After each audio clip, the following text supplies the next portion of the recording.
Hello दोस्तों, मैं doctor Awadhesh Singh आपका ethics, integrity and aptitude general studies paper 4 के कोर्स में स्वागत करता हूं। दोस्तों, आज हम जानने जा रहे हैं सबसे इम्पॉर्टेंट टर्म जो इस कोर्स का है, एथिक्स, जिसको हम कह सकते हैं आचार नीति भी। एक्चुअली अगर देखा जाए तो एथिक्स का एग्जैक्ट कोई भी वर्ड जो है वो आपको हिंदी में नहीं मिलेगा, क्योंकि एथिक्स जो है वो एक वेस्टर्न कॉन्सेप्ट है और ये वर्ड वहाँ पे डराइव हुआ। और जनरली एथिक्स जो है वो फिलॉसफी से कनेक्टेड है। अगर उसके पैरेलल हम हिंदी में समझें तो शायद सबसे क्लोज जो वर्ड आएगा वो धर्म आएगा। लेकिन धर्म जो है उसके अपने बहुत सारे मायने होते हैं। धर्म का मतलब रिलीजन भी आप कह सकते हैं, धर्म का मतलब राइटियसनेस भी कह सकते हैं, धर्म का मतलब ड्यूटी भी कह सकते हैं। तो इस तरीके से एथिक्स धर्म का पर्याय नहीं है और धर्म एथिक्स का पर्याय नहीं है। तो हम एथिक्स मतलब आचार नीति से समझें कि हमें अपनी ज़िंदगी में कैसे बिहेवियर करना चाहिए, वो आज हम जानेंगे एथिक्स के माध्यम से।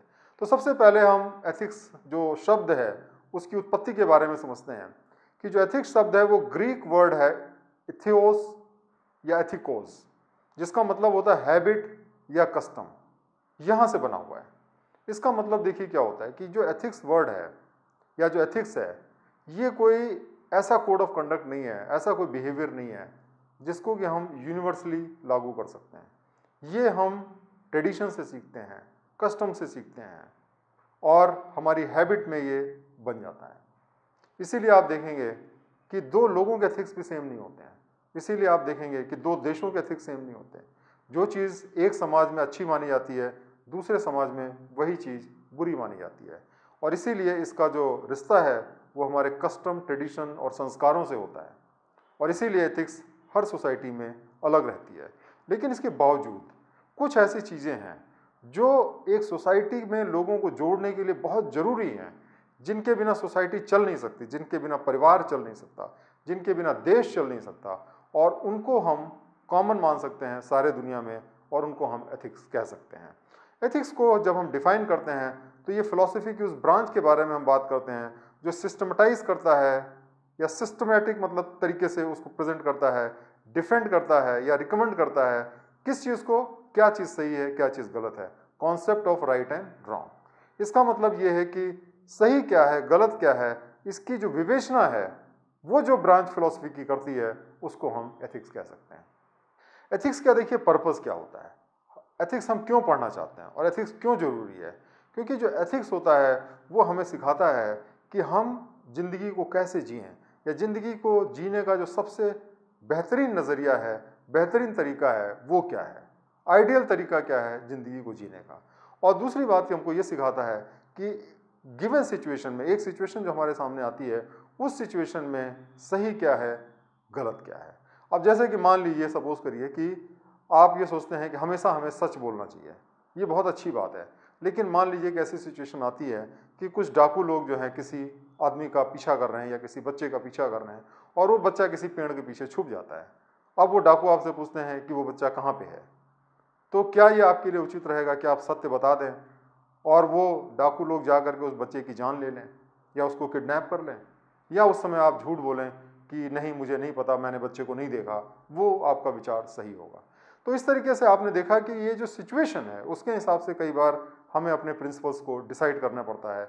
और ये जो एथिकल स्टडी जो होती है उसमें हमें बताते हैं कि अलग अलग सिचुएशंस में क्या चीज़ जो है वो सही है। ये जो एथिक्स होता है वो बहुत सारे ऐसे जो डायलेमास होते हैं, बड़ी कॉम्प्लेक्स सिचुएशंस होती है, उसको हमें समझने में मदद करता है। ये हमें बताता है कि गुड क्या है, ईविल क्या है, यह हमें बताता है कि सही क्या है गलत क्या है, यह हमें बताता है कि क्या चीज़ पाप है क्या चीज़ पुण्य है, वर्चू एंड वाइसेस, यह हमें बताता है क्या चीज़ जस्टिस है क्या चीज़ क्राइम है। इसका मतलब कि हमें क्या करना चाहिए और क्या नहीं करना चाहिए। एथिक्स को बहुत सारे एक्सपर्ट्स हैं, उन्होंने अपने शब्दों में अलग अलग तरीके से उसको डिफाइन किया है। जैसे रोजवर्थ किडर हैं, उन्होंने कहा कि एथिक्स जो है वो एक आइडियल ह्यूमन बिहेवियर जो होता है उसका एक साइंस है। कहने का मतलब ये है कि एक आइडियल ह्यूमन बीइंग को कैसा होना चाहिए उसके बारे में जो एक उसका विज्ञान है उसको हम एथिक्स कह सकते हैं। या हमें एक, इसको हम कह सकते हैं मॉरल ड्यूटी का विज्ञान, कि हमें किस तरीके से मॉरल लाइफ को लीड करना चाहिए। इसको विलियम पॉल और लिंडा एल्डर ने जब डिफाइन किया तो उन्होंने कहा कि ये एथिक्स जो है वो कॉन्सेप्ट्स और प्रिंसिपल है जो हमें गाइड करता है कि कौन सा बिहेवियर जो है वो दूसरे व्यक्तियों को हेल्प करता है, मदद करता है, और कौन सा बिहेवियर उनको नुकसान पहुंचाता है। कहने का मतलब ये हुआ कि अगर हमारा बिहेवियर दूसरों को हेल्प करता है तो वो एथिकल बिहेवियर है, अच्छा बिहेवियर है, और अगर दूसरों को नुकसान पहुंचाता है तो वो एक बुरा बिहेवियर है, और इसका डिफ्रेंशिएट करना ही एथिक्स है। उसी तरीके से कैम्ब्रिज डिक्शनरी में ये कहा गया है कि ये जो एथिक्स है वो किसी ट्रेडिशन का या ग्रुप का, किसी इंडिविजुअल का एक मॉरल प्रिंसिपल है। मतलब क्या चीज़ सही है, क्या चीज़ गलत है, क्या चीज़ मॉरल है, क्या चीज़ इमॉरल है, इसका जो एक्सप्रेशन है उसको हम एथिक्स कह सकते हैं। तो सबसे पहले हमको ये समझना होगा कि जो एथिक्स है वो एक साइंस नहीं है, विज्ञान नहीं है। देखिए, विज्ञान जो है वो इनर्ट मैटर के बारे में या जीवित चीज़ों के बारे में अनुसंधान करता है। जैसे कि अगर आप देखें पानी, अब पानी आप चाहे इंडिया में निकालें, चाहे इंडिया के किसी घर से निकालें, ट्यूबवेल से निकालें, यहाँ के किसी पहाड़ से लेके आएँ, या अमेरिका में निकालें, इसका जो बिहेवियर है वो एग्जैक्टली सेम रहता है। हर जगह जो शुद्ध पानी है वो 100 डिग्री पे बॉयल करेगा, 0 डिग्री पे फ्रीज करेगा, ये इसका बिहेवियर है। इसके विपरीत दो इंसान कभी भी एक जैसा बिहेव नहीं करते हैं। एक ही परिवार में दो सगे भाई जो होते हैं या दो सगी बहन होती हैं, उनका बिहेवियर बिल्कुल अलग अलग होता है। यही नहीं, एक आदमी बुरे से अच्छा बन सकता है, अच्छे से बुरा बन सकता है। एक आदमी का बिहेवियर ही पूरी जिंदगी में सेम नहीं रहता है। और इसीलिए जो एथिक्स है वो आपको एक ऐसा कोई फार्मूला नहीं बता सकता जिसको कि अगर आप फॉलो करें तो आप जिंदगी में सुखी रहेंगे। इसीलिए एथिक्स के अंदर बड़े कॉन्ट्राडिक्शंस हैं। एक फिलोसोफर कुछ कहेगा, दूसरा फिलोसोफर कुछ कहेगा, लेकिन जो समझदार व्यक्ति है वो है जो कि सही फिलॉसफी को सही जगह पे इस्तेमाल करे। आदमी जैसे बदलता है और इसीलिए एक संभावना रहती है कि एक बुरा आदमी भी अच्छा बन सकता है। और इसीलिए ऑस्कर वाइल्ड जी ने बहुत ही खूबसूरती से कहा है, every saint has a past and every sinner has a future. कहने का मतलब ये है कि कोई आदमी अगर अच्छा है इसका मतलब ये नहीं कि वो कभी बुरा नहीं था, और इसी तरीके से अगर आप बुरे हैं तो इसका मतलब ये नहीं है कि आप फ्यूचर में अच्छे नहीं बन सकते। इंसान बदलते हैं, इंसान की फितरत बदलती है अगर उसे सही ज्ञान मिल जाए। जैसा कि आप जानते होंगे वाल्मीकि जी की स्टोरी। वाल्मीकि जी शुरू में एक डकैत हुआ करते थे। एक जंगल में वो रहते थे अपने परिवार के साथ में। कोई भी अगर उधर से गुजरा राहगीर, उसको लूट लिया और उस लूटे हुए पैसे से अपने परिवार को चलाते थे। एक बार कुछ संत वहाँ से जा रहे थे और जब इन्होंने उनको लूटने का प्रयत्न किया तो संतों ने उनसे पूछा कि ऐसा काम क्यों कर रहे हो, ये पाप क्यों कर रहे हो? तुम्हें मालूम है कि लूटना दूसरे की संपत्ति एक पाप होता है? तो वाल्मीकि जी ने कहा, हाँ ये होता है, मुझे मालूम है, लेकिन मेरे पास और कोई चारा भी नहीं है। इसी पाप के धन से मैं अपने परिवार का पेट भरता हूँ।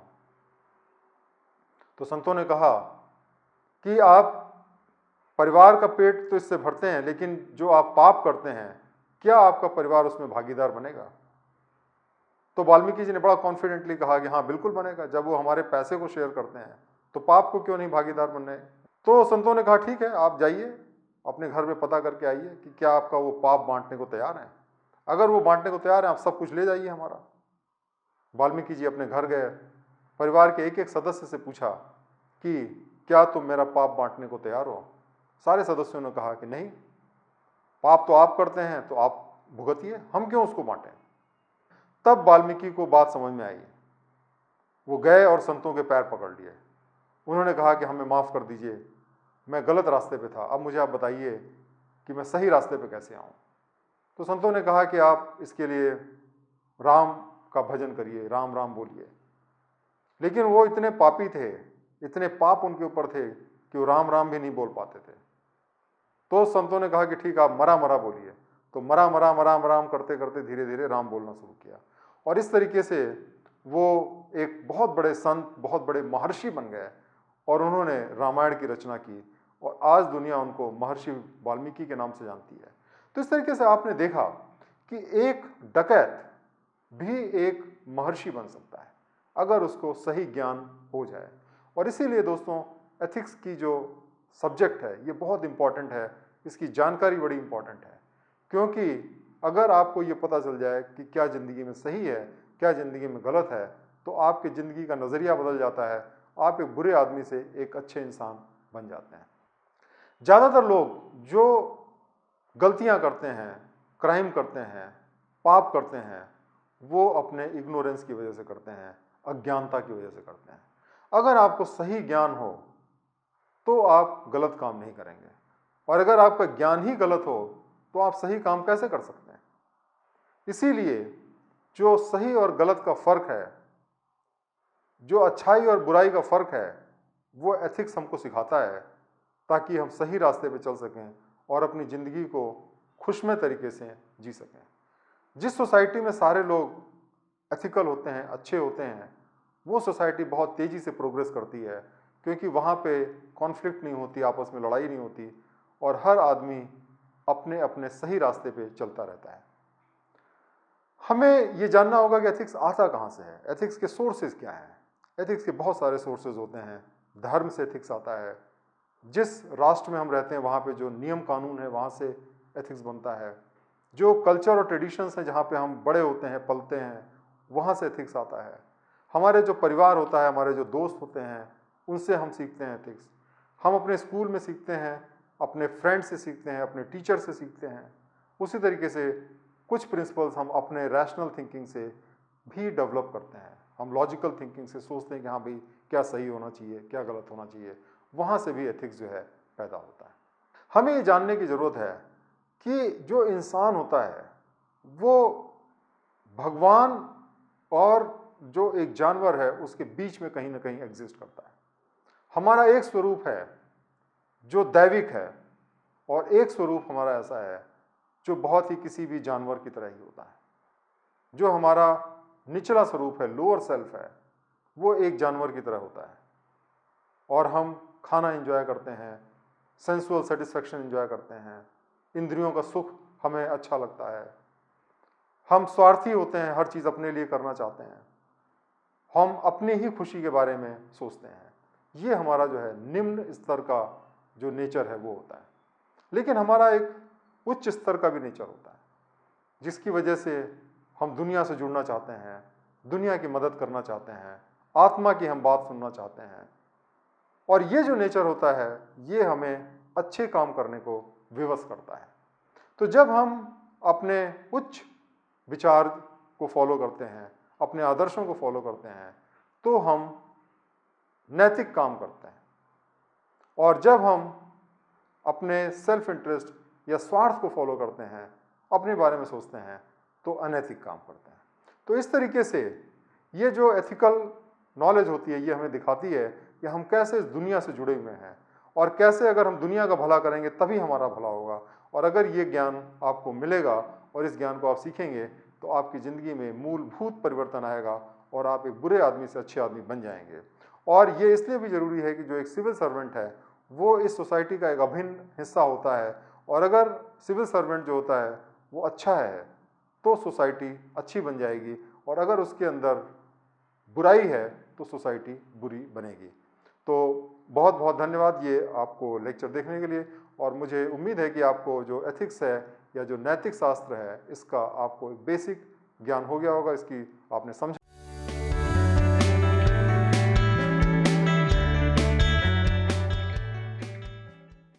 दोस्तों ये तो हम जानते हैं कि हर व्यक्ति के एथिकल वैल्यूज़ अलग अलग होते हैं।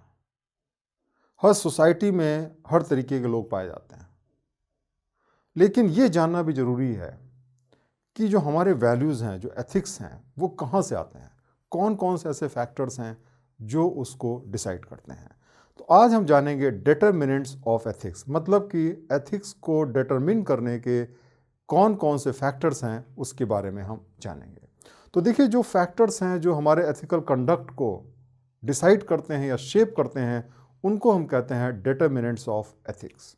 ब्रॉडली स्पीकिंग जो एथिकल वैल्यूज़ होते हैं किसी भी व्यक्ति के, वो निम्न फैक्टर्स पे डिपेंड करते हैं: पर्सन, व्यक्ति, प्लेस, लॉ, ऑर्गेनाइजेशन, रिलीजन और टाइम। तो चलिए हम इनके बारे में अब विस्तार से जानते हैं। तो सबसे पहला जो फैक्टर होता है वो है पर्सन या व्यक्ति।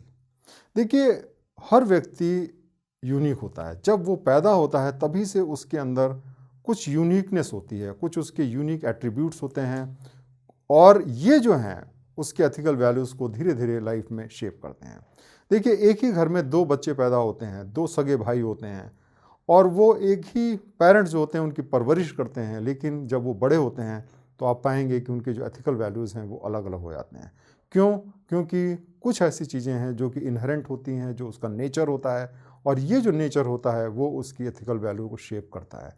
लेकिन इस नेचर के साथ साथ में नर्चर जिसको हम कहते हैं, मतलब किस माहौल में उसको बड़ा किया गया, वो भी काफ़ी हद तक डिसाइड करता है कि उसकी एथिकल वैल्यूज़ क्या होंगी। तो दोस्तों, कुछ एथिकल वैल्यूज़ तो जन्मजात होती हैं, लेकिन कुछ एथिकल वैल्यूज़ होती हैं वो अपने पेरेंट्स के द्वारा, अपने बड़ों के द्वारा, टीचर्स के द्वारा हम जो है वो डेवलप करते हैं जैसे जैसे हम ज़िंदगी में बड़े होते हैं। और हमारे जो पर्सनल एक्सपीरियंसेस होते हैं वो हमारे वैल्यूज़ को शेप करते हैं।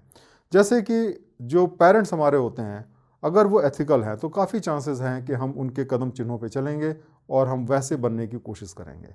और उसी तरीके से अगर वो अनएथिकल हैं तो बच्चे भी ज़्यादातर अनएथिकल होते हैं। लेकिन इसका मतलब ये नहीं है कि ये कोई हार्ड एंड फास्ट रूल है। देखिए, बहुत सारे पेरेंट्स होते हैं जो बहुत एथिकल होते हैं लेकिन उनके बच्चे अनएथिकल हो जाते हैं। क्योंकि देखिए, जो एथिक्स होते हैं उसके अपने प्रॉज एंड कॉन्स रहते हैं, अच्छाइयाँ होती हैं, बुराइयाँ होती हैं। अब जो बच्चा है उसमें से क्या चीज़ें सीखता है? क्या वो ये सीखता है कि ईमानदारी की वजह से कष्ट सहने पड़ते हैं, या क्या वो ये सीखता है कि ईमानदारी की वजह से मेरे पेरेंट्स जो हैं वो पीसफुल लाइफ लीड कर रहे हैं? तो वो दूसरों के साथ जब कंपेयर करता रहता है तो उन सब इनपुट्स के बेसिस पे अपनी वैल्यूज़ को बनाता है, और वो अपने नेचर पे भी डिपेंड करता है। कुछ लोग जो है वो गलत तरफ अट्रैक्ट होते हैं, कुछ लोग सही कर्मों की तरफ अट्रैक्ट होते हैं। तो नेचर जो है वो बहुत ही इंपॉर्टेंट रोल प्ले करता है। तो कई बार आप देखेंगे कि पेरेंट्स एथिकल हैं लेकिन बच्चों ने बिल्कुल रिबेल किया और बिल्कुल उल्टे चले गए, और कई बार पेरेंट्स जो होते हैं अनएथिकल होते हैं लेकिन उनके बच्चे बहुत एथिकल हो जाते हैं। इसी तरीके से जब आप स्कूल में जाते हैं तो जो पीयर प्रेशर होता है, जो आपके फ्रेंड्स होते हैं उनका जो प्रेशर होता है, वो भी आपके एथिकल वैल्यूज़ को शेप करने में बहुत इंपॉर्टेंट रोल प्ले करता है। अगर आपके अच्छे दोस्त हैं तो आप अच्छी आदतें सीखेंगे, आपके एथिकल वैल्यूज़ अच्छे होंगे, और अगर आपके बुरे दोस्त हैं तो उसी तरीके से आपकी वैल्यूज़ भी बुरी हो जाएंगी। दूसरा जो इम्पोर्टेंट फैक्टर है वो है प्लेस। हम कहाँ पैदा हुए, हमारी परवरिश कहाँ हो रही है। देखिए, हर एक जो प्लेस होता है उसकी अपनी एक महत्व होती है। जो इंडिया के अंदर जिस चीज़ को हम सही मानते हैं, और इंडिया का जो एथिकल स्टैंडर्ड है, और जो अमेरिका या सिंगापुर या किसी यूरोपियन कंट्री का जो एथिकल स्टैंडर्ड है वो अलग अलग होता है। जैसे कि मान लिया कि हम करप्शन की बात करें, तो भारत के अंदर जैसा कि हम जानते हैं कि करप्शन जो है एक तरीके से एक वे ऑफ लाइफ है, ये चारों तरफ फैला हुआ है, और लोग उसको बहुत बुरा नहीं मानते। इसीलिए आप देखेंगे कि बहुत सारे करप्ट पॉलिटिशियंस हैं जो बार बार जीत करके आ जाते हैं, और जो करप्ट ब्यूरोक्रेट्स हैं उनको सोसाइटी में किसी तरीके की तकलीफ़ों का सामना नहीं करना पड़ता है। लेकिन यही करप्शन जो है अगर वेस्टर्न कंट्रीज़ में हो, या मान लिया कंट्री जैसे सिंगापुर है, वहाँ पे कोई अगर करप्शन करता है तो उसको सोसाइटी जो है बहुत ही हेय दृष्टि से देखती है, और वहाँ पे करप्शन करना मुश्किल है। और इस वजह से अगर आप इंडिया में बड़े होते हैं तो आपके एथिकल वैल्यूज़ डिफरेंट हो सकते हैं इस मामले में, और अगर आप वेस्टर्न कंट्रीज़ में या सिंगापुर में, जापान में बड़े होते हैं तो वहाँ पे आपके वैल्यूज़ अलग टाइप से रहेंगे। लेकिन इसका मतलब ये नहीं है कि अनएथिकल प्रैक्टिस इंडिया में होती है। बहुत सारे मामलों में, जैसे कि आपका लिव इन रिलेशनशिप है, या जो एडल्ट्री है, जो दूसरे के साथ में संबंध बनाना है शादी के बाहर, या शादी के करने से पहले एक्स्ट्रा मैरिटल या प्री मैरिटल अफेयर्स, ये जो सारी चीज़ें हैं, देखिए ये वेस्टर्न कंट्रीज़ में बहुत ज़्यादा कॉमन है, लेकिन इंडिया में अभी भी इससे बचा हुआ है। तो इन मामलों में आप कह सकते हैं कि इंडिया के एथिकल वैल्यूज़ जो हैं वो ज़्यादा अच्छे हैं। तो अगर आप इंडिया में पैदा हुए हैं तो आप इस तरफ नहीं जाएंगे, क्योंकि यहाँ की सोसाइटी इन चीज़ों को बुरा मानती है, और अगर आप वेस्ट में हैं तो शायद आप इन चीज़ों को करने में उतना नहीं हिचकेंगे, और इस तरीके से आपकी वैल्यूज़ जो हैं उस जगह के हिसाब से वेरी कर जाती हैं जिस जगह पे आप पैदा हुए। देखिए, जो गांव है और जो शहर है और जो मेट्रोज़ हैं, यहाँ तक कि उनकी वैल्यूज़ भी बहुत अलग होती हैं। कई ऐसी चीज़ें हैं जो कि गांव में अच्छी नहीं मानी जाती लेकिन शहरों में अच्छी मानी जाती हैं। कई ऐसी चीज़ें हैं जो शहरों में अच्छी नहीं मानी जाती मगर गांव में अच्छी मानी जाती हैं। तो इस तरीके से आप देखेंगे कि आप कहाँ बड़े हुए, उन सब पे भी आपकी वैल्यूज़ डिपेंड करती हैं। देखिए, जो तीसरा बड़ा इंपॉर्टेंट फैक्टर होता है वो लॉ, कानून। कानून जो है वो बहुत ही ज़्यादा एक इम्पॉर्टेंट फैक्टर होता है, क्योंकि जो देश होता है, देश की जो सरकार होती है, चाहे वो राजा हो, चाहे वो इलेक्टेड गवर्नमेंट हो, चाहे वो प्रेसिडेंट हो, चाहे पार्लियामेंट हो, वो जब एक कानून बनाती है तो उस कानून के माध्यम से वो ये डिसाइड करती है कि क्या सही है, क्या गलत है। अगर आप गलत काम करेंगे तो वो आपको जेल में डाल सकती है, आपके ऊपर पनिशमेंट कर सकती है, पेनल्टी लगा सकती है, फाइन लगा सकती है। और वहीं पे अगर आप सही काम करेंगे तो आपको प्रोटेक्शन देती है और आपको प्रमोट करती है। तो इस तरीके से जो लॉ होता है, लॉ काफ़ी हद तक हमारी सोसाइटी का अच्छाई और बुराई का निर्धारण करता है। क्योंकि देखिए, हम गलत काम नहीं करना चाहते, हम पनिशमेंट से बचना चाहते हैं। इस वजह से हम जो लॉ के हिसाब से जो गैर कानूनी है उसको हम करने से बचते हैं, और इसकी वजह से हम अच्छे काम या जो कानूनी काम है उसको हम ज़्यादा से ज़्यादा करते हैं, और इस तरीके से हमारा बिहेवियर जो है वो चेंज हो जाता है। जैसे कि सती प्रथा जो है वो भारत में बहुत हजारों सालों से बड़ी कॉमन थी, और जब पति होते थे उनकी जब मृत्यु हो जाती थी तो अक्सर जो है उनकी जो विधवाएं होती थी उनके साथ में जल करके मर जाती थी। ये प्रथा बहुत सालों से चली आ रही थी, लेकिन जब अंग्रेज़ों की सरकार थी राजा राम मोहन राय के समय में, और फिर जो है ये कानून बनाया गया और इसको एक ऑफेंस डिक्लेयर किया गया, और उसके बाद में धीरे धीरे करके ये जो प्रथा है ये काफ़ी हद तक ख़त्म हो गई। तो इस तरीके से जब गवर्नमेंट कानून बनाती है तो उसका बहुत ज़्यादा दूरगामी इम्पैक्ट होता है सोसाइटी के ऊपर। अब देखिए, पहले जब शादियां होती थी तो शादी के अंदर जो पेरेंट्स होते थे वो डिसाइड करते थे कि बच्चों की शादी कहाँ करनी है, अपनी जाति में शादी करते थे। फिर डावरी लेना बहुत कॉमन था।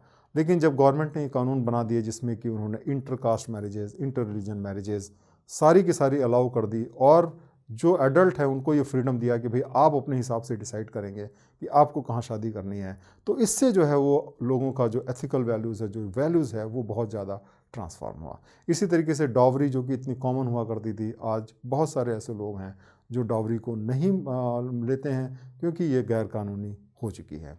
इसके अलावा अगर हम देखें, जैसे अभी रिसेंटली जो है सुप्रीम कोर्ट ने जो सेक्शन 377 है जो कि गेस के अगेंस्ट में था, उसको जो है गैर कानूनी डिक्लेयर कर दिया है। तो इससे जो है LGBT जो राइट्स है उसको काफ़ी ज़्यादा बढ़ोतरी होगी। तो जो चीज़ें अनएथिकल मानी जाती थी, जैसे गेस की जो रिलेशनशिप है अनएथिकल मानी जाती थी, अब जो है वो अनएथिकल नहीं मानी जा सकती, क्योंकि वो काफ़ी हद तक जो है वो लॉ से प्रोटेक्ट हो जाती है। उसी तरीके से जो सुप्रीम कोर्ट का जजमेंट अभी रिसेंटली हुआ ट्रिपल तलाक से रिलेटेड या साबरीमाला से रिलेटेड, उसका भी जो है आने वाले समय में बहुत ज़्यादा ट्रांसफॉर्मेटिव इम्पैक्ट होगा, क्योंकि उसने जो वुमेन्स हैं उनको एम्पावर किया है। उसी तरह जो चौथा फैक्टर है, इंपॉर्टेंट फैक्टर है, वो है ऑर्गेनाइजेशन।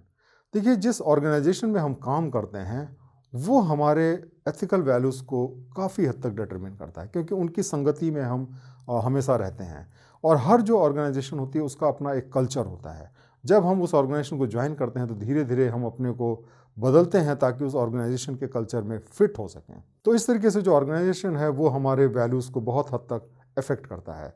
अब देखिए, जैसे कोई आदमी है वो गवर्नमेंट सेक्टर में जाता है या प्राइवेट सेक्टर में जाता है, या फिर मान लिया कि कोई पब्लिक सेक्टर यूनिट में जाता है, या मान लिया पॉलिटिक्स में जाता है, तो जिस ऑर्गेनाइजेशन को ज्वाइन करेगा धीरे धीरे करके उसकी वैल्यूज़ उस ऑर्गेनाइजेशन के हिसाब से शेप हो जाती हैं। और उसी तरीके से एक ही तरीके का ऑर्गेनाइजेशन, जैसे गवर्नमेंट डिपार्टमेंट, तो सारे गवर्नमेंट डिपार्टमेंट भी एक नहीं होते हैं। अब जैसे जो पुलिस डिपार्टमेंट ज्वाइन करता है उसके एथिकल वैल्यूज़ अलग हो जाते हैं, और जो हॉस्पिटलिटी सेक्टर है, जैसे मान लिया होटल इंडस्ट्री है, इस टाइप की जो डिपार्टमेंट ज्वाइन करेगा उसके जो हैं वैल्यूज़ अलग रहेंगे। तो चलिए हम जानते हैं बहुत ही फेमस एक्सपेरिमेंट के बारे में, जिसको हम कहते हैं स्टैनफोर्ड प्रिजन एक्सपेरिमेंट। ये जो एक्सपेरिमेंट है किया गया था इस वजह से कि ये देखने के लिए कि पुलिस जो ऑफिसर्स होते हैं वो क्यों इतने क्रूअल हो जाते हैं, क्या चीज़ें ऐसी होती हैं जिससे कि उनका बिहेवियर इतना चेंज हो जाता है। तो ये जो एक्सपेरिमेंट था वो स्टैनफोर्ड यूनिवर्सिटी में किया गया था, और वहाँ पे करने वाले जो आपके साइकोलॉजिस्ट थे उनका नाम था फिलिप जॉर्ज जिम्बार्डो। तो इन्होंने जो है इस एक्सपेरिमेंट को किया था। इस एक्सपेरिमेंट में उन्होंने क्या किया कि 24 मेल्स को उन्होंने पिकअप किया, और उसको उन्होंने आधा आधा डिवाइड किया, मतलब 12 को लोगों को उन्होंने बनाया प्रिजनर और 12 लोगों को बनाया प्रिजनर गार्ड। और जो स्टैनफोर्ड यूनिवर्सिटी थी उसी के एक डिपार्टमेंट में ये एक्सपेरिमेंट किया गया। ये जो डिवीज़न था वो पूरा पूरा रैंडम था, और इसमें ऐसा नहीं था कि कोई क्राइटेरिया अडॉप्ट किया गया था, और आधे लोगों को बनाया गया प्रिजनर, आधे लोगों को बनाया गया प्रिजनर गार्ड। लेकिन जो शुरू में हुआ कि उनको कहा गया भाई आप रोल को आपको प्ले करना है, एक एक्टिंग करनी है आपको, लेकिन वो रियलिस्टिक तरीके से उनको एक्टिंग करने के लिए कहा गया। तो शुरू शुरू में देखिए क्या हुआ कि जो प्रिजनर्स थे, उन्होंने जो गार्ड थे, प्रिजनर गार्ड थे, उनको सीरियसली नहीं लिया। जब वो कुछ कहते थे तो उसको फॉलो नहीं करते थे, उसमें हंसते थे। जब ऐसा होने लगा तो धीरे धीरे करके गार्ड जो हैं वो टफ होने शुरू हुए और उन्होंने उनके अगेंस्ट में एक्शन लेना शुरू किया। जब प्रिजनर्स ने उनको ऑर्डर्स को ओबे करने से मना करना शुरू कर दिया तो उन्होंने उनको पनिश करना शुरू किया। और धीरे धीरे करके क्या हुआ कि दोनों के बीच में बहुत ज़्यादा रिफ्ट हो गई। जब जो है वो गार्ड जो है उनको प्रिजनर्स को पनिश करने लगे तो प्रिजनर्स जो है रिवोल्ट करने लगे, और फिर जब गार्ड्स ने अपनी अथॉरिटी दिखाई तो प्रिजनर डिप्रेशन में चले गए। तो इस तरीके से दोस्तों क्या हुआ कि जो स्टूडेंट्स थे जो कि सिर्फ एक्टिंग कर रहे थे, थोड़े दिनों के अंदर ही क्या हुआ कि उनका बिहेवियर पूरी तरीके से ट्रांसफॉर्म हो गया। जो लोग पुलिस ऑफिसर का रोल कर रहे थे या प्रिजनर ऑफिसर का रोल कर रहे थे, वो जो है एक तरीके से बड़ा सैडिस्ट तरीके से बिहेव करने लगे, क्योंकि उनको प्रिजनर को पनिश करने में मज़ा सा आने लगा था।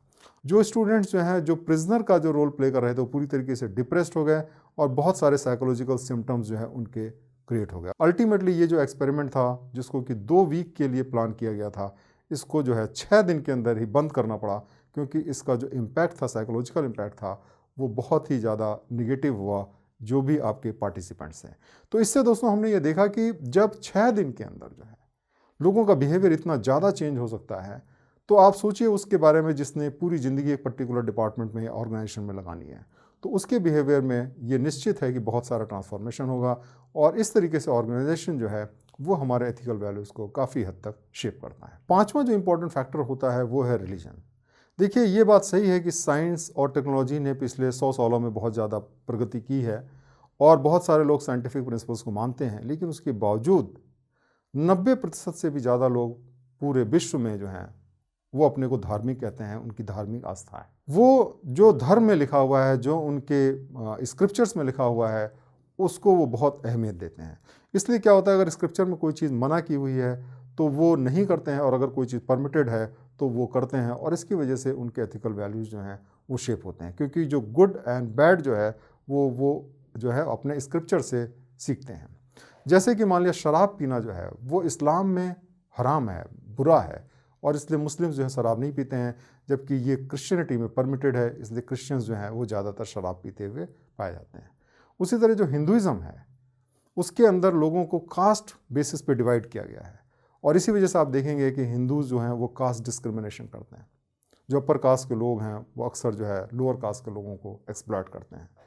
उसी तरीके से जो डिवोर्स का प्रोविज़न है वो हिंदुइज़्म में था ही नहीं कभी। वहाँ पे जो शादियाँ होती तो 7 जन्मों के लिए मानी जाती थी, और क्रिश्चियनिटी में, इस्लाम में ये परमिटेड है, और इस वजह से आप देखेंगे कि जो हिंदुइज़्म में जो डिवोर्स रेट है वो काफ़ी कम है। उसी तरीके से अगर आप देखें तो जैसे इस्लाम है, इस्लाम के अंदर 4 शादी की परमिशन है मेल्स को या आदमियों को, और वो 3 बार बोल करके किसी को भी तलाक दे सकते हैं, और ये जो है उनके जो हस्बैंड वाइफ के बीच में जो रिलेशनशिप है, इसके जो वैल्यूज़ हैं, जो एथिकल वैल्यूज़ हैं, उसको डिसाइड करता है। जैसे कि अगर कोई भी और धर्म का आदमी अगर एक से ज़्यादा शादी करता है तो उसको हम अनएथिकल कहेंगे, लेकिन अगर कोई मुस्लिम करता है तो उसको अनएथिकल नहीं कहेंगे, क्योंकि वो जो है वो उनके रिलीजन में परमिटेड है और उसको ये चीज़ गलत नहीं लगती है।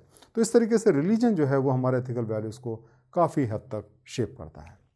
दोस्तों इसी तरीके से फाइनली जो है जो छठा इंपॉर्टेंट फैक्टर है वो है टाइम, समय। देखिए जो भी एथिकल वैल्यूज़ हैं वो किसी जो है वो हार्ड कोडेड नहीं होती हैं। वो हमेशा ऐसा नहीं है कि साहब एक बार कह दिया गया तो कह दिया गया। समय के साथ में देखिए जो वैल्यूज़ हैं वो बदलती रहती हैं। कई ऐसी वैल्यूज़ हैं जो कि पुराने समय में बहुत उनकी अहमियत हुआ करती थी, लेकिन आज के समय में उनकी अहमियत नहीं रह गई है, क्योंकि समय बदल गया है। तो समय जो है वो बहुत सारे एथिकल वैल्यूज़ का निर्धारण करता है। जैसे कि पुराने के समय में देखिए क्या होता था कि जो कोई राजा होता था वो किसी के ऊपर भी अटैक कर सकता था, किसी भी दूसरे राज्य पे अटैक कर सकता था, वहाँ पे लूट सकता था, उस पर कब्जा कर सकता था, वो पूरी तरीके से एथिकल था। लेकिन आज के समय में अगर कोई भी ये काम करता है तो उसको अनएथिकल माना जाएगा। उसी तरीके से पहले देखिए जो गेज होते थे वो जो हैं गलत माने जाते थे, उनके बीच में रिलेशनशिप को बहुत गलत माना जाता था, लेकिन आज के समय में उसको गलत नहीं माना जाता है। उसी तरीके से पहले जो है अगर जो शादी कोई जो लड़का हो और लड़की हो वो अपने मन से शादी कर लें, अपने पेरेंट्स के अगेंस्ट में कर लें, तो उसको गलत माना जाता था। आज की तारीख में उसको गलत नहीं माना जाता, उसको सही माना जाता है। पुराने समय में जो पेरेंट्स होते थे वो अपने बच्चों से बिना पूछे हुए बच्चों की शादियां कर दिया करते थे, और उसको सही माना जाता था, क्योंकि ये पेरेंट्स का अधिकार होता था कि अपने बच्चों की जहाँ मर्जी वो शादी करें। लेकिन आज की तारीख में अगर कोई पेरेंट्स अपने बच्चों पे अपने विशेष को फोर्स करते हैं, ज़बरदस्ती शादी करते हैं, तो उसको गलत माना जाएगा। तो इस तरीके से दोस्तों, जैसे जैसे समय बदला वैसे वैसे जो वैल्यूज़ हैं वो भी बदलती हैं। तो समय जो है वो भी एक बहुत ही इंपॉर्टेंट डिटर्मिनेंट है एथिक्स का।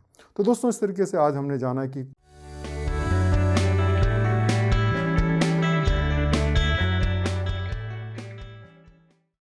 दोस्तों आज हम जानेंगे एथिक्स के अलग अलग डायमेंशंस के बारे में, या एथिक्स के अलग अलग टाइप्स के बारे में।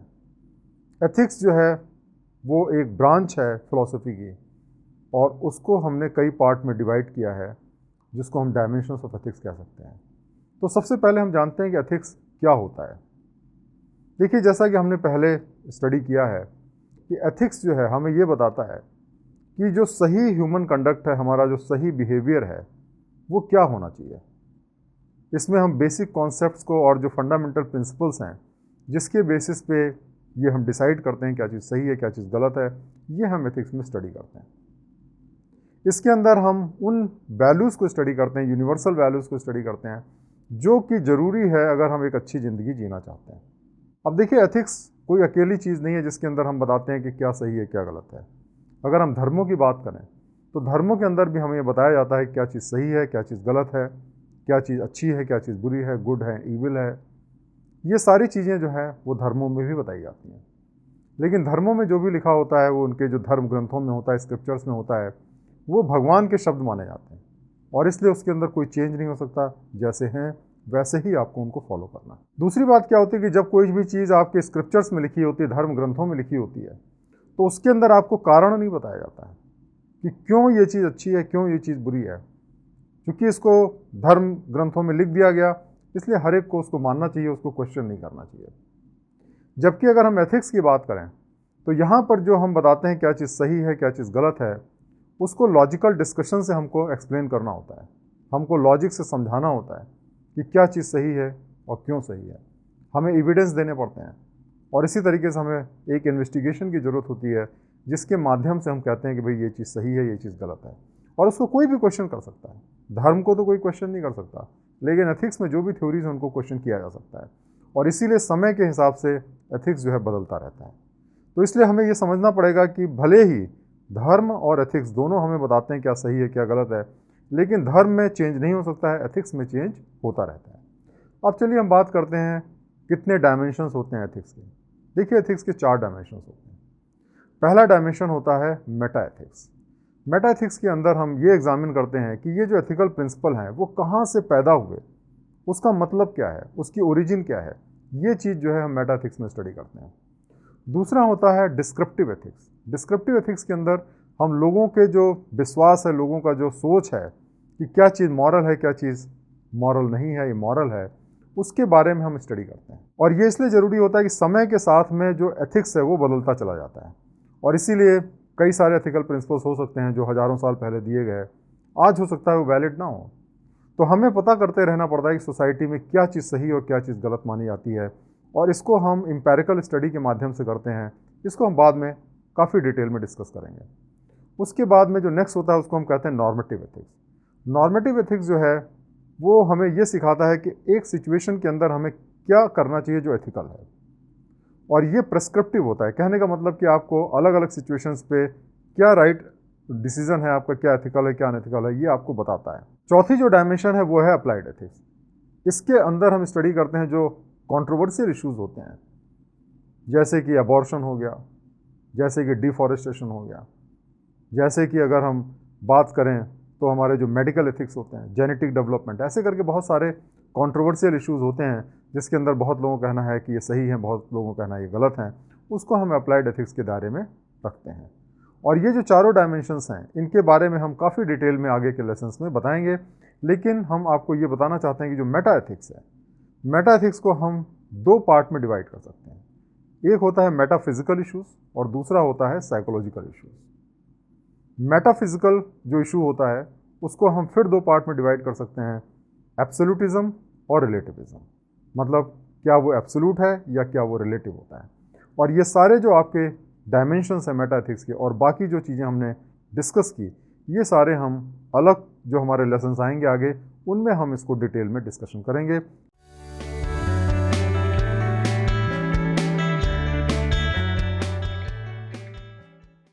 दोस्तों, हम समझ रहे हैं एथिक्स के बारे में। एथिक्स क्या चीज़ होती है? एथिक्स, जैसा कि आप जानते हैं, बड़ी कंट्रोवर्शियल सी चीज़ होती है। एथिक्स का बेसिक पर्पज़ ये होता है ये पता करना कि क्या चीज़ सही है, क्या चीज़ गलत है, क्या चीज़ पाप है, क्या चीज़ पुण्य है, क्या हमें करना चाहिए, क्या हमें नहीं करना चाहिए। लेकिन आप कभी भी दो लोगों से बात करें तो शायद उनके जो विचार होंगे वो अलग होंगे। अगर कोई चीज़ एक आदमी के लिए सही है तो हो सकता है वो दूसरे आदमी के लिए सही नहीं हो। इसके बारे में बड़ी सारी भ्रांतियां रही हैं, बड़े सारे कन्फ्यूज़न रहे हैं, बड़े सारे कॉन्ट्राडिक्शंस रहे हैं, और एक्सपर्ट्स भी आपस में अक्सर जो है इस बात के लिए राजी नहीं हो पाते कि एथिक्स जो है वो एक यूनिवर्सल कॉन्सेप्ट है, एब्सोल्यूट कॉन्सेप्ट है जिसको कि सारी दुनिया पे लागू किया जा सकता है, या एक रिलेटिव कॉन्सेप्ट है जिसको कि टाइम के हिसाब से, सिचुएशन के हिसाब से, व्यक्ति के हिसाब से हमें चेंज करना पड़ेगा।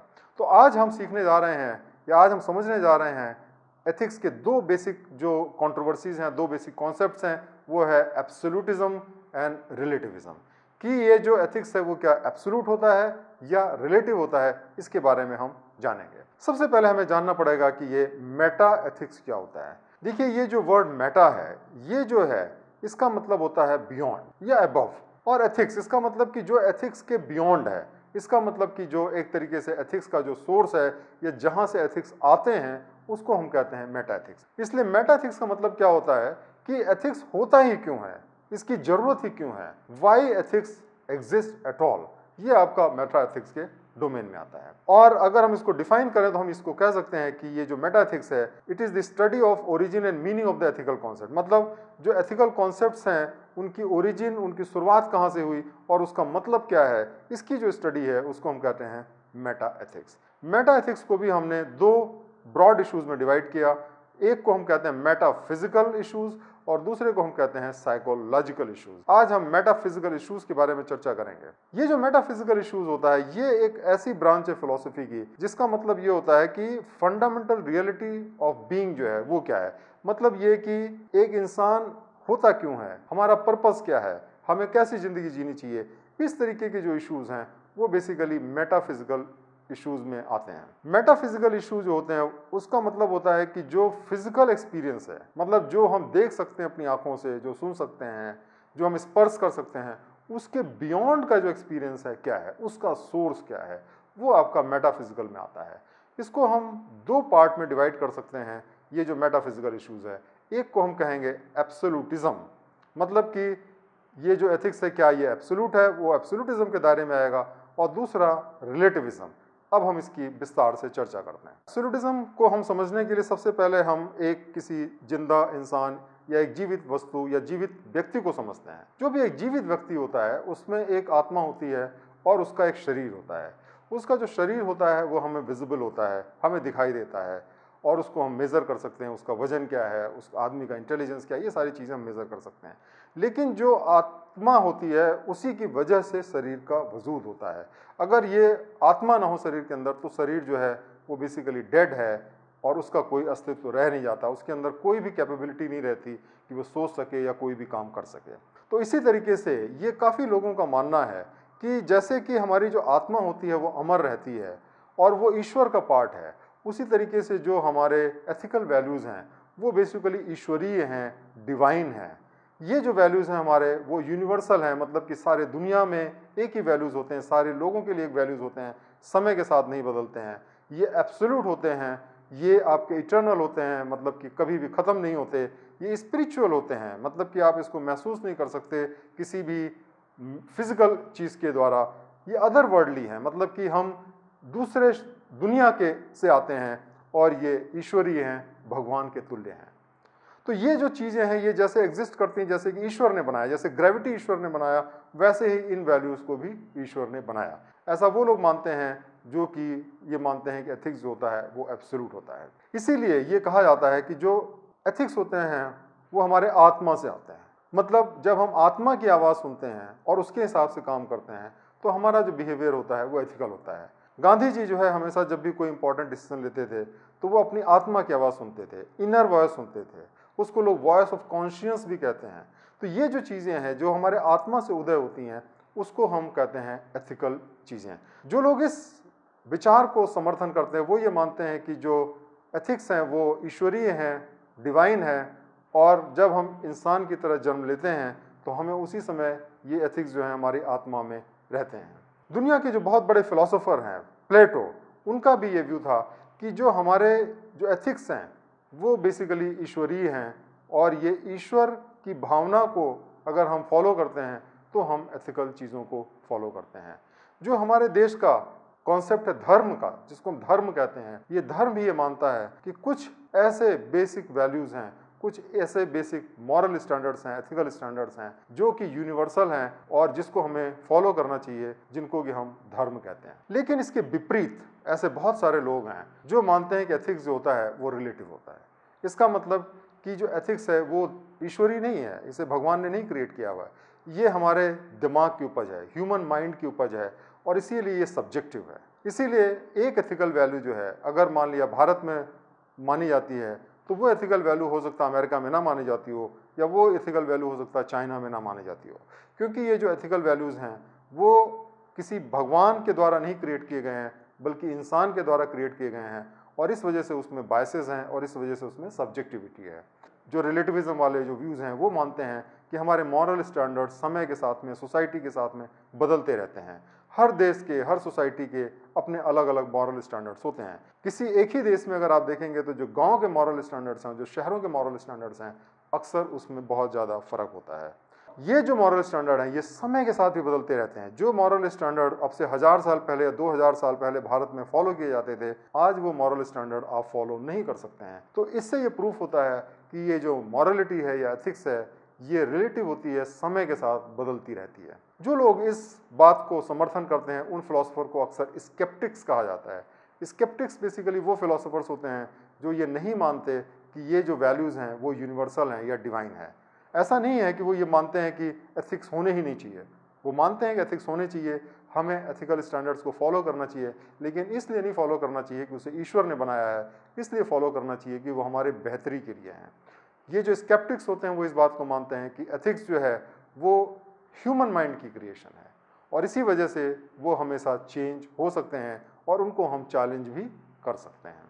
ये जो फिलोसोफर्स हैं जो इसको मानते हैं, इस तरीके की विचारधारा को, उनको हम मॉरल रिलेटिविज्म कहा जाता है फिलॉसफी के अंदर।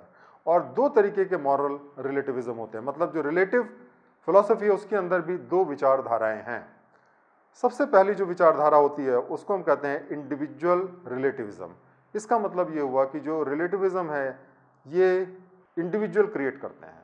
मतलब ये हुआ कि हम जो एथिकल स्टैंडर्ड को फॉलो करते हैं, मॉरल वैल्यूज़ को फॉलो करते हैं, वो हमारी अपनी चॉइस होती है। हमें जो फ़ायदा पहुंचाता है, हमारे लिए जो बेनिफिशियल है, हम अक्सर उस मॉरल स्टैंडर्ड को मानते हैं। इसी वजह से एक जर्मन फिलोसोफर है जिनका नाम है फ्रेडरिक नेटिज। इनका ये मानना है कि जो सक्सेसफुल लोग होते हैं, पावरफुल लोग होते हैं, उनके जो वैल्यूज़ होते हैं वो हमेशा अलग रहते हैं जो वैल्यूज़ मासेस के होते हैं या एक आम आदमी के होते हैं, क्योंकि ये आपकी स्ट्रेंथ है कि आप अपने हिसाब से अपनी वैल्यूज़ को चूज़ करें, और जो स्ट्रांग लोग होते हैं वो अपनी वैल्यू खुद बनाते हैं। तो ये जो एक कॉन्सेप्ट है इसको कहते हैं इंडिविजुअल रिलेटिविज्म, क्योंकि इसका मतलब ये है कि हर व्यक्ति अपने हिसाब से अपने मॉरल वैल्यूज़ को बनाता है। इसके विपरीत इसी रिलेटिविज्म में दूसरा जो कॉन्सेप्ट है जिसको हम कहते हैं कल्चरल रिलेटिविज्म। कल्चरल रिलेटिविज्म का मतलब ये होता है कि ये जो सोशल वैल्यूज़ हैं, एथिकल वैल्यूज़ हैं, ये बेसिकली सोसाइटी बनाती है, और ये जो है जो हज़ारों लाखों साल का जो इवोल्यूशन प्रोसेस है हर एक सोसाइटी का, उसके दौरान ये सारे के सारे मॉरल वैल्यू बनते हैं। और इंडिविजुअल्स को फ्रीडम नहीं है कि वो अपने हिसाब से जो चाहे वो मॉरल वैल्यूज़ बनाएं। आपके जो इंडिविजुअल की जो मॉरल वैल्यूज़ है वो सोसाइटी के मॉरल वैल्यूज़ का अप्रूवल बहुत ज़्यादा ज़रूरी है। अगर सोसाइटी आपके वैल्यूज़ को अप्रूव नहीं करती तो फिर आपके वैल्यूज़ जो हैं वो एथिकल नहीं माने जाएंगे। तो इस तरीके से आज हमने समझा कि ये जो एथिकल वैल्यूज़ होते हैं ये कोई ऐसा नहीं कि जिसके बारे में सारे देश में जो एक्सपर्ट्स हैं, फिलोसोफर हैं, उनके बारे में एक ही विचारधारा हो। कुछ लोग मानते हैं कि ये जो एथिकल वैल्यूज़ होते हैं वो यूनिवर्सल होते हैं, एब्सोल्यूट होते हैं, और कुछ लोग ये मानते हैं कि ये वैल्यूज़ रिलेटिव होते हैं और ये हर एक व्यक्ति पे डिपेंड करते हैं। और ये जो विचारधाराएं हैं ये विचारधाराओं के बीच में पूरी तरीके से सामंजस्य नहीं हो सकता है, लेकिन मेरा ऐसा मानना है कि इसमें दोनों चीज़ों में ज़रूर सत्य है। जैसे कि आप देखेंगे कुछ ऐसे वैल्यूज़ हैं जैसे कि हमें हिंसा नहीं करनी चाहिए, दूसरे की जान नहीं लेनी चाहिए, या हमें चोरी नहीं करनी चाहिए, हमें झूठ नहीं बोलना चाहिए। ऐसे कई सारे वैल्यूज़ हैं जो कि आप कह सकते हैं कि वो यूनिवर्सल हैं, सारे दुनिया में माने जाते हैं, हज़ारों साल पहले भी थे, हज़ारों साल बाद में भी रहेंगे। वहीं पे कुछ ऐसे वैल्यूज़ हैं जैसे जो शादी ब्याह से रिलेटेड हैं, या ऐसे वैल्यूज़ हैं जो ड्रेस से रिलेटेड हैं। ये सारे जो वैल्यूज़ हैं वो culture to culture, society to society vary करते हैं। तो मेरे विचार से ये दोनों तरीके की वैल्यूज़ जो होती हैं वो एग्जिस्ट करते हैं, और इनका एक दूसरे के साथ वही ताल्लुक़ रहता है जो आत्मा का शरीर के साथ रहता है। ये दोनों चीज़ें जुड़ी रहती हैं, और इन दोनों चीज़ों को अच्छी तरीके से हार्मोनाइज़ करके ही हम सोसाइटी को आगे बढ़ा सकते हैं, खुद को आगे बढ़ा सकते हैं।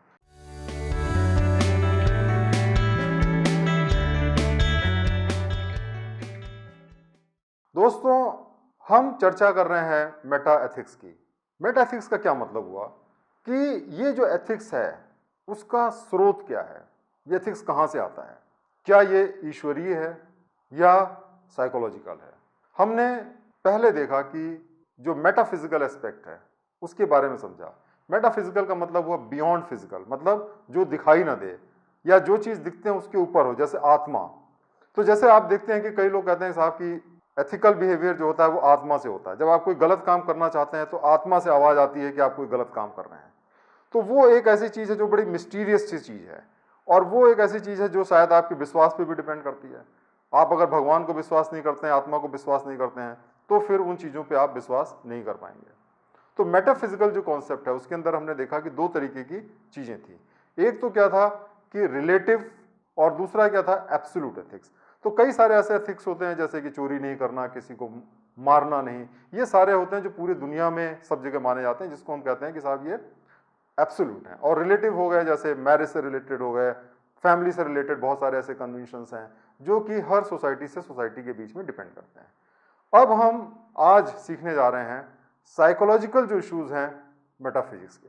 कहने का मतलब ये हुआ कि हम नहीं मानते, मान लिया कि ईश्वर है या ये सारी चीज ईश्वरी हैं, तब भी जो आदमी नहीं मानता ईश्वर को वो भी एथिकल बिहेव करता है, उसका बिहेवियर भी एथिकल होता है।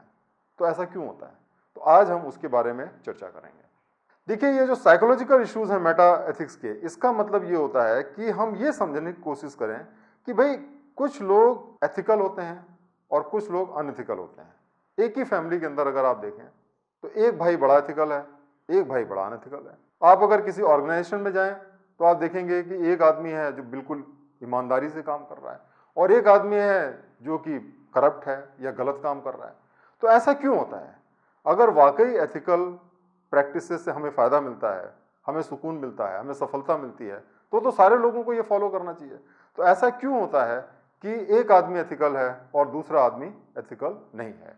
जो साइकोलॉजिकल इश्यूज ऑफ एथिक्स है उसका मतलब ये हुआ कि हमें मॉरली एथिकल होना क्यों चाहिए, हम बेईमान ही क्यों नहीं बने। जब बेईमानी से इतना फायदा है तो ईमानदारी हम क्यों करें? इस सवाल का जवाब जो है हम ढूंढने की कोशिश करते हैं। आदमी क्यों ईमानदार रहता है या क्यों एथिकल रहता है? इसलिए रहता है कि उसे अच्छा काम करने में प्रसन्नता मिलती है। तो एक आदमी एथिकल क्यों होता है, दूसरा आदमी अनएथिकल क्यों होता है, इसके पीछे जो साइकोलॉजिकल कारण है उसके बारे में आज हम चर्चा करेंगे। तो सबसे पहला जो कारण है जो साइकोलॉजिस्ट ने या एक्सपर्ट्स ने बताया कि ईगोइज्म। ईगोइज्म का मतलब देखिए क्या होता है कि हर एक व्यक्ति जो होता है सबसे पहले अपना स्वार्थ देखता है, मुझे क्या फायदा है ये काम करने से, और अगर उसका कोई फायदा नहीं नजर आता है तो वो ये काम नहीं करता है। और इसके माध्यम से ये भी एक्सप्लेन करने की कोशिश की जाती है कि अगर कोई आदमी दूसरे का भला भी करता है तो उसके पीछे भी उसका स्वार्थ ही रहता है, क्योंकि जब हम दूसरे का भला करते हैं और अगर हमें उसको भला करने की वजह से प्रसन्नता मिलती है तभी हम दूसरे का भला भी करते हैं। अगर हमारा स्वार्थ ना हो तो हम कभी भी कोई एथिकल काम नहीं करेंगे। ये जो थ्योरी है इसको हम कहते हैं ईगोइज्म। इसके ठीक विपरीत दूसरी जो थ्योरी होती है जिसको हम कहते हैं एल्ट्रुइज्म। एल्ट्रुइज्म का मतलब देखिए क्या होता है कि हम एक सोसाइटी में रहते हैं और जिसको हम कहते हैं man is a social animal, मतलब हम अकेले नहीं रह सकते। अगर आपको मान लिया अकेले छोड़ दिया जाए तो आप कभी खुश नहीं रह पाएंगे। आप हमेशा चाहते हैं कि लोगों के साथ में रहें। जब आप लोगों के साथ में रहते हैं तो आप देखें कि आपके अंदर जो फीलिंग्स होती हैं वो फीलिंग दूसरे की फीलिंग से जुड़ जाती हैं। अगर मान लिया कि कोई आदमी दुखी है तो उसको देख के आप भी दुखी हो जाते हैं, कोई आदमी खुश है तो उसको देख के आप भी खुश हो जाते हैं। तो इसीलिए जो होता है, ये सिंपैथी और एम्पैथी जो होती है, ये आदमी का एक नेचुरल इंस्टिंक्ट है। ये आप क्रिएट नहीं करते हैं, ये सिखाया नहीं जाता है, ये हमारे अंदर निहित रहता है। और हमारे अंदर जब निहित रहता है तो हम दूसरों को भी अच्छा बनाना चाहते हैं, क्योंकि दूसरों को जब हम खुश करेंगे तभी हम खुश रह पाएंगे। और ये जो एल्ट्रुइज्म की थ्योरी है, ये कहती है कि हमारी एक नेचुरल इच्छा रहती है दूसरों को हेल्प करने की। इसलिए नहीं कि हमें कोई फायदा है, बल्कि हम जब दूसरों को हेल्प करते हैं तो हमें अंदर से प्रसन्नता होती है। और ये जो एल्ट्रुइज्म है, ये सारे धर्म में और सारे जो धर्म के बाहर जो सेकुलर थॉट्स हैं उसमें भी ये रहता है कि हमें दूसरों की मदद करनी चाहिए, दूसरों की सेवा करनी चाहिए। और यही हमारा मानव धर्म है। अगर हम मानव धर्म को इकट्ठा करें सारे धर्मों के ऊपर, तो हम पाएंगे कि सबका सार यही है कि दूसरों के भला में ही हमारा अपना भला निहित है। तीसरी जो थ्योरी है, जिसको हम कहते हैं इमोशन, या हमारी जो भावनाएं हैं, ये कहती है कि जो भी हम काम करते हैं उसके पीछे जो मुख्य कारण होता है वो होती है हमारी भावनाएं। हम वो काम करते हैं जिससे हमें दिल को प्रसन्नता मिलती है। अगर हम सेवा करने में हमें अच्छा लग रहा है तो हम सेवा करेंगे, लेकिन अगर हमें अच्छा नहीं लग रहा है तो हम सेवा नहीं करेंगे, चाहे आप जो भी थ्योरी उसमें लगाइए। लेकिन जब हम करते हैं तो उसके बाद में हम कारण उसका ढूंढ लेते हैं। मान लीजिए आप सेवा करते हैं तो आपके पास कारण होंगे कि सेवा क्यों करनी चाहिए। अगर आप सेवा नहीं करते हैं तो आपके पास कारण होंगे कि सेवा क्यों नहीं करनी चाहिए। लेकिन जो प्राइमरी जो रीजन है वो ये है कि आपको सेवा करना या तो अच्छा लगता है या नहीं अच्छा लगता। तो ये जो थ्योरी है, ये बहुत ही फेमस फिलोसोफर हैं ह्यूमे, उन्होंने ये थ्योरी दी है कि इमोशंस जो होते हैं वो प्राइम होते हैं और रीजन जो होते हैं उनका स्लेव होते हैं। रीजन इन्वेंट किए जाते हैं, इमोशंस नेचुरल होते हैं। इन्होंने कहा कि जो रीजंस होते हैं वो हमारे पैशन का स्लेव होते हैं। तो इसका मतलब यह है कि अगर आप पैशन से जो काम करते हैं उसके बाद में आप उसका कारण भी ढूंढ लेते हैं। लेकिन इसके ठीक विपरीत जो बहुत ही फेमस फिलोसोफर हैं कांत, इमैनुअल कांत, उनका ये कहना है कि जितने हमारे एथिकल प्रिंसिपल्स हैं उनके पीछे जो कारण है वो है रैशनैलिटी, लॉजिक, रीजन। हर चीज के पीछे एक रीजन होता है। जैसे चोरी नहीं करनी चाहिए, तो चोरी हमें इसलिए नहीं करनी चाहिए कि अगर लोग चोरी करने लगेंगे तो सोसाइटी चल नहीं सकती। इसी वजह से झूठ बोलना या इसी वजह से किसी का खून ना करना, मर्डर ना करना, ये जो सारी के सारे जिसको हम एथिकल प्रिंसिपल कहते हैं वो किन्हीं न किन्हीं कारणों पे आधारित हैं। और उन्होंने बहुत ही सक्सेसफुली वो जो कारण है उसको डेराइव भी किया। तो इस तरीके से उन्होंने ये प्रूफ किया कि ये जो रीजन होता है ये प्राइमरी होता है। इमोशंस तो टेम्पररी होते हैं। आज हम गुस्सा हैं, कल हम खुश आते हैं, तो हम इमोशंस की बदौलत चीज़ों को नहीं चला सकते। और ये क्या होते हैं, सब्जेक्टिव होते हैं, मतलब कि व्यक्ति से व्यक्ति के बीच में डिपेंड करते हैं। लेकिन जो रीज़न होते हैं वो ऑब्जेक्टिव होते हैं, और जो रीज़न अगर सही है तो उसको सारे लोग भी एक्सेप्ट कर सकते हैं। तो ये जो इमैनुअल कांत हैं, उनका ये कहना है कि जो हमारे एथिकल प्रिंसिपल हैं वो बेसिकली रीज़न पे बेस्ड हैं और उसके अंदर एक ऑब्जेक्टिविटी है। और ये जो है बिल्कुल विपरीत थ्योरी है जो हमने पहले पढ़ी इमोशंस पे। तो इस तरीके से आज हमने जो साइकोलॉजिकल इश्यूज हैं एथिक्स के उसके बारे में समझा। क्योंकि ये जो मेटाफिजिकल इश्यूज हैं जिसमें हम भगवान की बात करते हैं, आत्मा की बात करते हैं, वो सारे लोग नहीं मान सकते हैं। लेकिन फिर भी एथिकल जो बिहेवियर है वो चाहे आप नास्तिक हों चाहे आस्तिक हों, हर आदमी ये मानता है कि कुछ ऐसे प्रिंसिपल्स हैं जो हमें फॉलो करने चाहिए।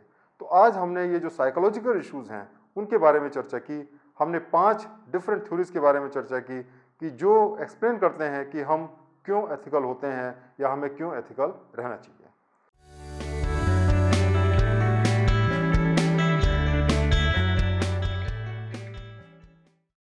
दोस्तों, आज हम जानेंगे डिस्क्रिप्टिव एथिक्स के बारे में। डिस्क्रिप्टिव एथिक्स जो है वो एथिक्स की एक बहुत ही इंपॉर्टेंट डायमेंशन होती है।